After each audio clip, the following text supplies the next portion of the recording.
I went to a few university sort of milk rounds where employees present to undergraduates, postgraduates, whatever, looking for potential new hires.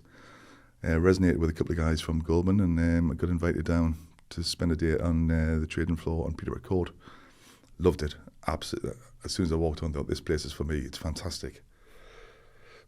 So I did some research and sort of genned up a little bit on about the world of the city, world of trading, starting right from the basics, because I had no economic or finance background. And the more I researched, the more I looked into it, the more I loved it. How competitive was it back then as well?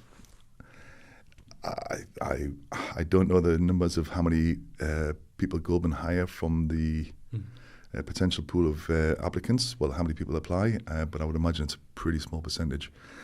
Just to put it in context as well, I had 35 interviews, which I had to get into Goldman, which was not unusual. That was pretty much the average.